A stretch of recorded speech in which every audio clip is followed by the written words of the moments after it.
Hello everyone! So today guys, it's my day. Hindi mo it's my day, birthday pa yon. So ayan, nakikita nyo naman, ibang style na naman ang aking kwarto. Natripang ko na naman. So, ang babaeng to, paglipat-lipat, sirang kabinet, na diba kamalasan kasi palipat-lipat pa. So inayos ko yung kwarto ko kasi mas gusto ko na agad siya kasi gusto ko pagising. May araw na. So, ayun, napapansin ko na naman, malungkot na naman ang papa ko for today. So, nakaisip ako kung ano magpapasaya sa papa natin, di ba? Siyempre, may pera ko dito. Kaya nagtutulog-tulugan lang yun eh. Sabi niya, so, bibigyan ko siya ng pera, guys, para masaya siya. Siyempre, anin ko muna yung papa ko. Papasayahin natin. Dapat, ganun dapat, ha? Papasayahin ng papa para hindi na bad trip. Pupuntahan na natin doon, ha? Okay. Ayan. So, yung papa ko natutulog siya today. So, di ba maganda ang gising niya? Papa! Wow, natutulog naman ang papa ko. Sabi niya, ba't binibidyoan mo na? Ba't binibidyoan mo na? Bakit papa? Natutulog si papa? Ha?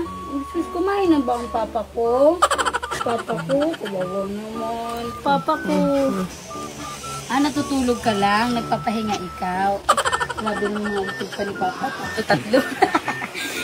Parang ayaw niya kasi ng aircon, so tatlo na electric fan niya. Ano, parang walang gana ang Papa ko.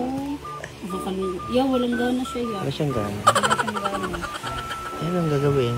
Wala nga siyang gana ngayon. Wala kang gana pa? Wow, wala naman. Walang gana ang Papa. Anong gagawin? Hirap naman ang gana. Ay, hinangin. Ano ba naman ito? Hinangin yung mga pera.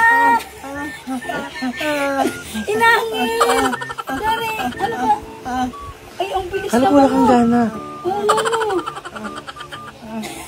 Ang bilis. Hinangin yung pera ko. Ito kasi electric pan na ito eh. Ano? Kala ko wala kang gana. Kala ko walang gana si Papa. Ay, parang biglang lumakas ah. Ano yan? Money vitamins? Akala ko wala ka gana kasi malungkot ka. Ganyan. Hinangin yung pera ni Papa. Diba? Ang dali, diba? Ang dali ng vitamins. Ganyan lang manggising ng tatay. Alam nyo naman yan. Parang mga ano. Ganyan lang manggising ng tatay ko. Sobrang busy. Diba? Gising ka na pa? Gising ka na? Hindi ka nagutom? Hindi na? Diba? Sabi niya, nabubusog yan kaagad eh. Nabusog yan siya eh. Hindi na nakita. Masaya na ang papa. Papa, sa'yo yan, papa. Sa kanya yan. So, ayun guys. Nakita niyo na, diba? Ano ang nagpapasaya sa papa ko? As always. Pa, Sabi, naiiyak siya. Sabi, ang ganda naman ang gising ko ngayon. Bibilangin niyo na yan. Ay, ang ganda naman ang gising ng papa ko. Nagliliparan ng pera. So, yun guys. Bye everybody!